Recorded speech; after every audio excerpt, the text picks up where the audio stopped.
Welcome to my channel MK aari tailoring. இது வரைக்கும் என்னோட சேனலை சப்போர்ட் பண்ணிகிட்ருக்க எல்லா சப்ஸ்கிரைபர்ஸ்க்கும் ரொம்ப ரொம்ப நன்றி. இன்றைக்கி நம்ம வீடியோவில் ஒரு ப்ளவுஸ் மேக்கிங் வீடியோ தாங்க பார்க்க போகிறோம். இது வந்து ஸ்லீவ்ஸ் போர்ஷன் வந்து நான் கம்ப்ளீட் பண்ணுறது தான் காமிச்சிருக்கேன். இப்போ சென்டர்லேருந்து பார்த்தீங்கன்னா ஒரு 1/2 இன்ச் மேலே தள்ளி நான் வந்து மார்க் பண்ணிவிட்டு கொஞ்சம் நமக்கு வந்துட்டு அந்த இடத்துல ஒரு ஹேங்கிங் வர்ற மாதிரி நம்ம வந்து டிசைன் பண்ண போகிறோம். ஸோ அதனால் வந்துட்டு கொஞ்சம் நான் கர்வ் போர்ஷனாக வர்ற மாதிரி நான் வந்து கொடுத்துருக்கேன். இப்போது வந்து பார்த்திங்கன்னா 1/2 இன்ச்சில் நான் வந்துட்டு இந்த மாதிரி திரும்ப வந்து ஒரு கர்வ் வந்து ட்ரா பண்ணிக்கிறேன். ஸோ இந்த பிரெத் வந்து பார்த்திங்கன்னா ஒரு 1/2 இன்ச் வர்ற அளவுக்கு கரெக்டாக மார்க் பண்ணிக்கோங்க. இதில் வந்துட்டு வளைவு நெளிவு இல்லாமல் கரெக்டாக மார்க் பண்ணிக்கோங்க. சென்டர்லேருந்து கீழே 1/2 இன்ச்சு, அதுக்கு மேலே ஒரு 1/2 இன்ச் தள்ளி நான் வந்துட்டு மார்க் பண்ணியிருக்கேன். இப்போ மேலேருந்து 1.5 இன்ச் வந்து நான் வந்து மார்க் பண்ணிக்கிறேன். இங்கேருந்து இப்படி நம்ம ஒரு கர்வ் ஷேப்பில் வந்து நம்ம கொடுக்குறோம். ஸோ இந்த இடத்துல நம்ம வந்துட்டு ஒரு டிஃப்ரெண்ட்டான ஒரு யூனிக்கான டிசைன் வந்து ட்ரை பண்ண போகிறோம். நான் இதுக்கு முன்னாடி ஒரு பேட்டர்ன் ட்ரா பண்ணேன், பட் ஆனால் அது வந்துட்டு வேணான்ட்டு இப்போ இந்த பேட்டர்ன் வந்து போடுறேன். இப்போது சேம் அதே 1/2 இன்ச் வந்து நம்ம வச்சு மார்க் பண்ணி இந்த மாதிரி ஒரு கர்வ் ஷேப்பில் நம்ம வந்து போட்டுக்கிறோம். இதோட டிஸ்டன்ஸ் வந்து பார்த்திங்கன்னா எல்லா இடத்துலையுமே கரெக்டாக 1/2 இன்ச் வர்ற மாதிரி கரெக்டாக மார்க் பண்ணிக்கோங்க. அதுதான் ரொம்ப ரொம்ப இம்பார்ட்டண்ட். இப்போ வந்து பார்த்திங்கன்னா இங்கேயுமே சேம் 1/2 இன்ச் வர்ற மாதிரி நான் வந்து ட்ரா பண்ணிக்கிறேன். இது வந்து நீங்கள் மெஷர்மெண்ட் எடுத்து கரெக்டாக போட்டுக்கோங்க. எனக்கு கொஞ்சம் ட்ராயிங் ப்ராக்டிஸ் இருக்கிறதுனால நான் வந்துட்டு கரெக்டாக மார்க் பண்ணிட்டேன். இல்லைனா நீங்கள் வந்து நான் 1/2 இன்ச் கரெக்டாக வந்து மெஷர்மெண்ட் டேப் வச்சு மார்க் பண்ணி போடுங்க. இப்போ நான் காப்பர் கலர் ஜரி த்ரெட் எடுத்திருக்கேன். ஏன்னா இந்த சாரீக்கு வந்து பார்த்திங்கன்னா கோல்டு ஜரியில் காப்பர் ஜரியில் கொடுத்துருக்காங்க. ஸோ காப்பர் ஜரி த்ரெட் எடுத்திருக்கேன். நான் வந்து நட்வர்லால் பிராண்ட் எடுத்திருக்கேன். டயல்ஜி வந்து இன்னுமே சூப்பராக இருக்கும். ஸோ டயல்ஜி பிராண்ட் எனக்கு இப்போதைக்கு கிடைக்காதனால நான் வந்து நட்வர்லால் எடுத்திருக்கேன். இது நட்வர்லால் வந்து பார்த்திங்கன்னா ரொம்ப தின்னாக இருக்குது. டயல்ஜி வந்து பார்த்திங்கன்னா ஒரு லைன் நீங்கள் அவுட்லைன் கொடுத்தாலே வந்துட்டு நல்லா வந்து இருக்கும். இது வந்து பார்த்திங்கன்னா சிங்கிள் லைன் கொடுத்தா அந்தளவுக்கு லுக்காகவே தெரியல. ஸோ அந்தளவுக்கு வந்துட்டு ரொம்பவே மெல்லிஸாக இருந்தது நட்வர்லால் பிராண்டு. உங்களுக்கு டயல்ஜி பிராண்ட் கிடச்சதுன்னா டயல்ஜி பிராண்ட் வாங்கிக்கோங்க ஜரி த்ரெட்டில். ஸோ இந்த மாதிரி நம்ம வந்துட்டு நம்ம ட்ரா பண்ணதில் வந்துட்டு அவுட்லைன் வந்து கொடுத்துக்கலாம். ஸோ ஃபஸ்ட்டு சிங்கிள் அவுட்லைன் கொடுத்துட்டு அகெயின் இப்போது உள்ள லைனுக்கு வந்துட்டு அவுட்லைன் கொடுக்குறேன். இதில் வந்து பார்த்திங்கன்னா நம்ம கட் ஒர்க் பண்ண போகிறோம். ஸோ அதனால் நான் 3 லைன்ஸ் வந்து செயின் ஸ்டிச் உள்ளே கொடுத்துக்கிறேன். கொடுத்துட்டு கீழேயும் வந்து பார்த்திங்கன்னா நம்ம ஸ்டிச் பண்ணுவோம் இல்லையா, ஸோ அதனால் கீழேயும் நான் 3 லைன்ஸ் வந்து அவுட்லைன் கொடுத்துக்கிறேன். ஸோ இதை நம்ம முடித்த பிறகு பார்த்திங்கன்னா நான் 1/2 இன்ச்சாக அந்த இதை வந்துட்டு செக்ஷன் பண்ணி வச்சுருக்கேன். அது எதுக்காகனா நம்ம இதில் வந்து பட்டர்ஃப்ளை ஸ்டிச் போட போகிறோம். பட்டர்ஃப்ளை ஸ்டிச் உங்களுக்கு தெரியாதுன்னா நான் வந்துட்டு கீழே டிஸ்கிரிப்ஷனில் லிங்க் கொடுக்குறேன். நம்ம ஆரி டியூட்டோரியல் வீடியோஸில் பட்டர்ஃப்ளை ஸ்டிச்சுக்கான டியூட்டோரியல் இருக்குது. ஸோ அதில் வந்து நீங்கள் பட்டர்ஃப்ளை ஸ்டிச் எப்படி போடுறது அப்படின்றத கற்றுக்கிட்டு கூட நீங்கள் வந்துட்டு உங்கள் ப்ளவுஸில் இந்த மாதிரி டிசைன் வந்துட்டு ஒர்க் பண்ணலாம். ஸோ பட்டர்ஃப்ளை ஸ்டிச்சுன்றது வந்து த்ரெட் ஒர்க்லேயே ரொம்ப வந்து ஒரு அழகான யூனிக்கான ஸ்டிச்சு. ஸோ அது நிறைய பேர் யூஸ் பண்ணுறதே கிடையாது ப்ளவுஸஸில். நான் வந்து என்னோடய ஸ்டூடெண்ட்ஸை பொதுவாக வந்து அதிகமாக பட்டர்ஃப்ளை ஸ்டிச்சை வந்து யூஸ் பண்ணுங்கன்னு சொல்லுவேன். பார்டர் ஒர்க்ஸ் இதுக்கெல்லாம் வந்துட்டு ரொம்பவே அழகான ஸ்டிச்சு பட்டர்ஃப்ளை ஸ்டிச்சு. ஸோ இப்போ 1/2 இன்ச்சு வந்து நம்ம இந்த மாதிரி ஒவ்வொரு பாக்ஸையும் நம்ம இதே மாதிரி பட்டர்ஃப்ளை ஸ்டிச் போட்டு கம்ப்ளீட் பண்ணிக்க போகிறோம். ஸோ நீங்கள் இந்த மாதிரி நாட் போட்டுட்டும் அடுத்தடுத்த பாக்ஸ் கண்டினியூ பண்ணலாம். இல்லை வந்துட்டு டேரெக்டாகவே நீங்கள் வந்துட்டு ஒரு இதை முடிச்சுட்டு அப்படியே வந்து அடுத்த பாக்ஸ்க்கு வந்து கண்டினியூ பண்ணலாம். நான் இப்போ சொன்ன மாதிரி மேலே வந்துட்டு இதோட ஒவ்வொரு இதுவுமே வந்து 1/2 இன்ச் இருக்கிற மாதிரி கரெக்டாக மார்க் பண்ணிக்கோங்க. த்ரெட்டை வந்து கொஞ்சம் லூஸாக ஹேண்டில் பண்ணுங்கள் பட்டர்ஃப்ளை ஸ்டிச் போடும்போது. அப்படி இல்லைன்னா உங்களுக்கு வந்து பார்த்திங்கன்னா அந்த கிளாத்து ஷ்ரிங்கேஜ் அதிகமாக இருக்கும் நடுவில், அதுக்காக தான். ஸோ கொஞ்சம் நீங்கள் ஃப்ரீயாக த்ரெட்டை ஹேண்டில் பண்ணிங்க அப்படின்னா அந்த ஷ்ரிங்கேஜ் வந்து அந்தளவுக்கு இருக்காது. ஷ்ரிங்கேஜே வராதுன்னு சொல்ல முடியாது, பட் அவாய்ட் பண்ணணுன்னா நம்ம வந்து கொஞ்சம் த்ரெட்டை வந்து கொஞ்சம் ஃப்ரீயாக ஹேண்டில் பண்ணிக்கலாம். ஸோ இந்த பட்டர்ஃப்ளை ஸ்டிச்சுக்கு நான் வந்து ஒவ்வொரு பாக்ஸோட லெங்க்த்து பிரெத்து ரெண்டுமே வந்து பார்த்திங்கன்னா 1/2 இன்ச் எடுத்திருக்கேன். எதுக்காகனா சென்டரில் நம்ம இந்த பீட் ஒர்க் கொடுக்க போகிறோம். அப்படின்னா தான் வந்துட்டு கரெக்டாக இருக்குது. இந்த 1/2 இன்ச் நீங்கள் எடுத்திங்கன்னா தான் இந்த பீட் ஒர்க் பண்ணுறது கரெக்டாக இருக்குது. நான் இப்போ வீட் பீட்ஸில் வந்துட்டு ரொம்ப சின்ன சைஸ் பீட்ஸ் இருக்கும் இல்லையா, ஸ்மால் சைஸ் வீட் பீட்ஸ் எடுத்திருக்கேன். அதை சென்டரில் கொடுத்துட்டு அதை சுற்றி வந்து பார்த்திங்கன்னா நான் சுகர் பீட்ஸ் அவுட்லைன் கொடுக்குறேன். ஸோ சுகர் பீட்ஸை 2 வச்சு ஸ்டிச் பண்ணிக்கோங்க. ஸோ ஸ்டிச் பண்ணும்போது உங்களுக்கு த்ரெட்டு நடுவில் வந்துட்டு கொஞ்சம் டிஸ்டர்பாக இருக்க தான் செய்யும். பட் ஆனால் கொஞ்சம் இது பண்ணி ஒர்க் பண்ணிக்கோங்க. அப்படி உங்களுக்கு ஆரி நீடில் ஒர்க் பண்ண கஷ்டமாக இருக்குன்னா நீங்கள் நார்மல் நீடில் யூஸ் பண்ணி சுற்றி வந்து இந்த மாதிரி அவுட்லைன் பண்ணிக்கலாம். ஸோ இந்த மாதிரி டேர்னிங் திருப்புற இடத்துல வந்து பார்த்திங்கன்னா இந்த வீட் பீட்ஸை பொறுத்த வரைக்கும் கரெக்டாக கொடுக்கணும். அப்போ தான் பார்க்க நீட்டாக அழகாக இருக்கும். இந்த டேர்னிங் வர்றப்போ வந்து பார்த்திங்கன்னா கரெக்டாக ஒரு பீட் எக்ஸ்ட்ரா கொடுத்து முடிச்சிங்கன்னா அந்த ஷார்ப் எட்ஜ் வந்து கிடைக்கும் அழகாக. இதுக்கு பதிலாக நீங்கள் வந்துட்டு நடுவில் நீங்கள் ஹாஃப் மூத்தி பீட்ஸு இல்லாட்டினா வந்துட்டு ரவுண்ட் பீட்ஸ் கூட நீங்கள் வந்துட்டு யூஸ் பண்ணிக்கலாம். ஸோ அந்த கேப்பை சென்டரில் ஒரு கேப்பை வந்து ஃபில் பண்ணுற மாதிரி எந்த ஒரு மெட்டீரியல்னாலும் நீங்கள் யூஸ் பண்ணிக்கோங்க.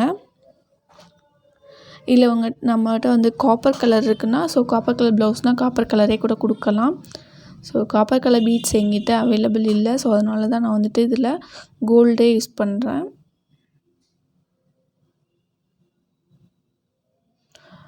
ஓகே, நம்ம இப்போ வந்துட்டு ஒவ்வொரு இதுலேயும் நம்ம சென்டரில் வந்து இந்த வீட் பீட்ஸு சுற்றி வந்து சுகர் பீட்ஸ் லைனும் கொடுத்தாச்சு. ஸோ இதுக்கப்புறமா வந்து நம்ம என்ன பண்ண போகிறோம் அப்படின்னா இந்த மாதிரி இந்த பட்டர்ஃப்ளை ஸ்டிச்சுக்கு வந்துட்டு நாட் போட போகிறோம். ஸோ இந்த மாதிரி ஜரித்தட்டில் தான் நான் வந்து போடுறேன். 2 சைடு இந்த மாதிரி மாற்றி மாற்றி நீங்கள் பஞ்ச் பண்ணிவிட்டு லாஸ்ட்டாக எண்ட் நாட் போட்டு ஃபினிஷ் பண்ணிக்கோங்க. இல்லை நீங்கள் நார்மல் நீடில் ஜரி த்ரெட்டை கோர்த்துட்டு நீங்கள் வந்து ஒவ்வொரு இதுக்கும் நீங்கள் வந்துட்டு ஸ்டிச் பண்ணி விட்டுக்கலாம். ஸோ அந்த மாதிரியும் பண்ணலாம்.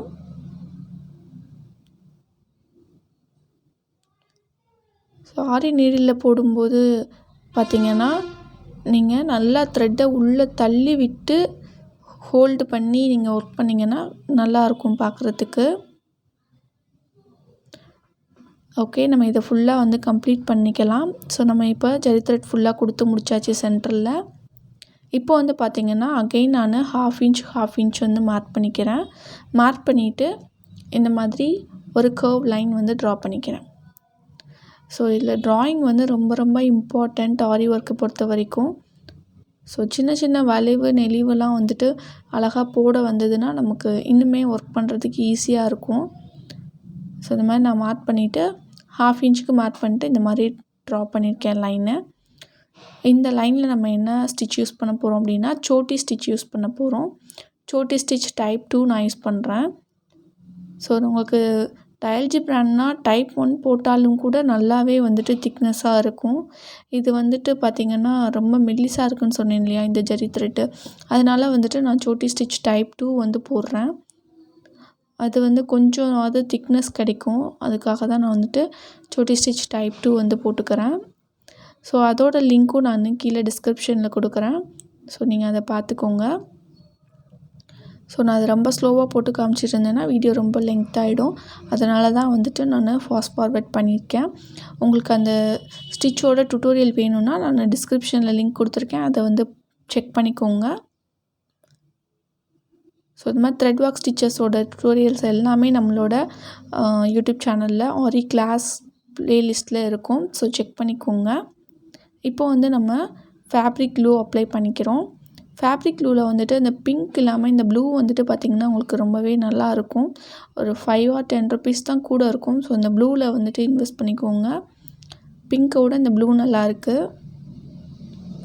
இப்போ வந்து ஆல்டர்னேட்டிவாக க்ரீன் அண்டு கோல்டு ஸ்டோன்ஸ் வந்து நான் மாற்றி மாற்றி ஸ்டிக் பண்ணிக்கிறேன், திலகம் ஷேப் ஸ்டோன்ஸு.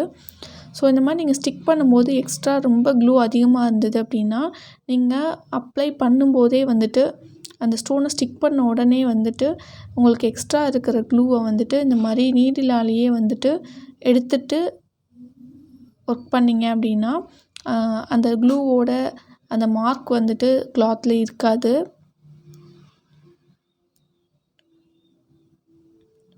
நம்ம எப்பயுமே ஸ்டோன்ஸ் ஒட்டும் போதில் ஒரு சில நேரம் சின்ன சின்ன அட்ஜஸ்ட்மெண்ட்ஸ் வந்துட்டு வரதான் செய்யும். அதனால் நீங்கள் ஒட்டும்போது க்ளூ வந்துட்டு இருந்ததுன்னா அது நீடிலாலேயே எடுத்துருங்க. இப்போ வந்து பார்த்திங்கன்னா சேம் நம்ம வந்து சென்டர்லேருந்து 1 இன்ச் 1 இன்ச்சு நான் கேப் விட்டு விட்டு இந்த மற்றதுன்னு நான் மார்க் பண்ணிக்கிறேன். நான் ஸ்டார்டிங்கில் சும்மா ஒரு லைன் மட்டும் அந்த ஆர்ச் போடுவோன்னு நினச்சேன். பட் ஆனால் ஸ்லீவ் ஃபுல்லாகவே போட்டுருவோம், நல்லா ரிச் லுக்காக இருக்கும் அப்படின்னு சொல்லிட்டு நான் வந்து 1 இன்ச்சு கேப்பில் வந்துட்டு நான் ஆர்ச் மாதிரி ட்ரா பண்ணி விட்டுருக்கேன். இதில் எல்லாமே வந்து சோட்டி ஸ்டிச் போட்டு ஸ்டோன்ஸ்லாம் ஸ்டிக் பண்ணிட்டேன். ஸோ இது ட்ரை ஆன பிறகு இதை சுற்றி வந்து நம்ம மறுபடியும் ஜரி அவுட்லைன் வந்து கொடுக்க போகிறோம். இப்போ நான் வந்துட்டு அந்த சைடும் நான் கம்ப்ளீட் பண்ணிவிட்டு நடுவில் கட் ஒர்க் வந்து பண்ணணும். ஸோ நான் எல்லாத்தையுமே ஸ்டிக் பண்ணி எல்லாம் காஞ்சிடுச்சு. ஸோ எப்பயுமே ஸ்டோன்ஸு வந்து நல்லா ட்ரை ஆகிறதுக்கு கொஞ்சம் டைம் கொடுங்க, அதுக்கப்புறமா ஒர்க் பண்ணுங்கள். இப்போ நான் வந்து சுற்றி வந்து ஜரி த்ரெட் வந்துட்டு அவுட்லைன் கொடுத்துக்கிறேன். ஸோ ஜரி த்ரெட் அவுட்லைன் கொடுக்கும்போது பார்த்திங்கன்னா எப்பயுமே அந்த ஸ்டோனை ரொம்ப ஓவராக டிஸ்டர்ப் ஆகாத மாதிரி ஒர்க் பண்ணுங்கள். அதுக்குன்னு ரொம்ப வந்து அவுட்ராகவும் கொடுக்கக்கூடாது, ரொம்ப ஸ்டோனை இடிச்சுக்கிட்டும் ஒர்க் பண்ணக்கூடாது. ஸோ ஸ்டோன் வந்துட்டு நம்ம லைட்டாக க்ளூ போட்டு ஸ்டிக் பண்ணியிருக்கோம்னா ரொம்பவே டிஸ்டர்ப் ஆகும். அதனால் எப்பயுமே எந்த ஸ்டோனை சுற்றியும் நீங்கள் அவுட்லைன் செயின் ஸ்டிச் கொடுக்குறீங்க அப்படின்னா கொஞ்சம் வந்துட்டு ஸ்டோனை டிஸ்டர்ப் பண்ணாத மாதிரி நீட்டில் பஞ்ச் பண்ணி ஒர்க் பண்ணுங்கள். இப்போ நம்ம இதே மாதிரி எல்லாத்துக்குமே அவுட்லைன் வந்து கொடுத்து முடிச்சுட்டு நம்ம சென்டரில் எப்படி வந்து அந்த கட் ஒர்க் பண்ணுறது அப்படின்ட்டு பார்க்கலாம். நான் இப்போ வந்து பார்த்திங்கன்னா நம்ம ஊதுபத்தி இருக்கு இல்லையா, ஸோ அதை தான் எடுத்திருக்கேன். கீழே வந்து பார்த்திங்கன்னா இந்த மாதிரி இது வந்து மைக்ரோ ஃபைபர் கிளாத்து. நீங்கள் நார்மல் காட்டன் கிளாத் வச்சு கூட நீங்கள் இந்த மாதிரி கீழே வந்து எப்பயுமே அந்த கிளாத் யூஸ் பண்ணி நீங்கள் கட் ஒர்க் பண்ணுங்கள். ஏன்னா சில நேரம் வந்துட்டு கிளாத் வந்து அதிகமாக பொசுங்கிறதுக்கு சான்ஸ் இருக்குது. அந்த டைமில் வந்து டக்குன்னு நம்ம அந்த கிளாத்தை வச்சு நம்ம தட்டி விட்டுட்டோம் அப்படின்னா அந்த கங்கல் வந்து ரொம்ப ஸ்ப்ரெட் ஆகாமல் கிளாத்தை டேமேஜ் பண்ணாமல் இருக்கும். கட் ஒர்க் பண்ணுறப்ப ரொம்ப ரொம்ப கேர்ஃபுல்லாக ஒர்க் பண்ணணும். ஸோ இப்போ பாருங்கள் என்னோடதில் வந்துட்டு அந்த மேலே இருக்க அந்த கங்கல் வந்துட்டு அப்படியே விழுந்துடுச்சு. ஸோ நான் அதை வச்சு அப்படியே மேனேஜ் பண்ணியே நான் வந்து கட் ஒர்க் பண்ணி முடிக்கிறேன். ஸோ இந்த மாதிரிலாம் வந்துட்டு திடீர்னு ட்ராப் ஆகிறதுக்கு சான்ஸ் இருக்குது. ஸோ மேலே அப்படியே தூக்கி வச்சுட்டு நீங்கள் ஏதாவது பார்த்துட்டு இருந்தீங்கன்னா அந்த மாதிரிலாம் பண்ண வேணாம். ஸோ ஃபேனை ஆஃப் பண்ணிவிட்டு நீங்கள் ஒர்க் பண்ணுங்கள் கட் ஒர்க் பண்ணும்போது. இப்போ நம்ம கட் ஒர்க் பண்ணி முடிச்சாச்சு. இப்போ இந்த இடத்துல நமக்கு ஸ்கின் வந்து தெரிகிற மாதிரி இருக்கும். இதில் வந்துட்டு நீங்கள் சென்டரில் ஏதாவது ஆர்ச் மாதிரி பீட் ஒர்க் வர மாதிரி கொடுத்துக்கலாம், இல்லை சென்டரில் வந்து ஏதாவது ஹேங்கிங் தொங்குற மாதிரி கொடுத்துக்கலாம். லைனிங் ஸ்டிச் பண்ணும்போது பார்த்திங்கன்னா அந்த சென்டரில் மட்டும் லைனிங் கிளாத் வராத மாதிரி நீங்கள் டெய்லர்கிட்ட சொல்லி ஸ்டிச் பண்ணிக்கிட்டிங்கன்னா ரொம்பவே அழகாக இருக்கும். கீழே வந்து இந்த பட்டர்ஃப்ளை ஸ்டிச் வந்து கொடுத்துருக்கனால ரொம்பவே பியூட்டிஃபுல்லாக இருக்கும். இந்த டிசைனு ரொம்ப யூனிக்காக இருக்கும். கண்டிப்பாக எல்லாருமே கேட்பாங்க எப்படி, அதாவது நம்ம ஸ்டிச்சஸ்லேயே நிறைய அழகான ஸ்டிச்சஸ்லாம் இருக்குது. பட் அதை வந்து க்ரியேட்டிவாக யூஸ் பண்ணுறது வந்து நம்ம கையில் தான் இருக்குது. ஸோ இந்த சோட்டி ஸ்டிச்லாம் வந்து பார்க்குறதுக்கு ரொம்பவே பியூட்டிஃபுல்லாக இருக்கும். நம்ம என்ன தான் மெட்டீரியல்ஸ் போட்டு ஒர்க் பண்ணாலும் இந்த மாதிரி ஒரு டிஃப்ரெண்ட்டான ஒர்க் வந்து பண்ணும்போது பார்க்குறதுக்கு ரொம்பவே ரிச் அண்ட் நீட் லுக்காக இருக்கும். ஸோ நீங்களும் கண்டிப்பாக இந்த டிசைன் வந்து ட்ரை பண்ணி பாருங்கள், ரொம்பவே அழகாக இருக்கும். இதை வந்து நீங்கள் நெக்லைனில் கொடுக்கும்போது சேம் இந்த பட்டர்ஃப்ளை ஸ்டிச்சு இந்த ஆர்ச் ஒர்க் இருக்குது இல்லையா, அதை வந்து அவுட்லைனாக கொடுத்துக்கலாம். ஸோ இதான் வந்துட்டு அவுட்லுக்கு. ஸோ எப்படி இருக்குன்றத கமெண்ட் செக்ஷனில் சொல்லுங்கள்.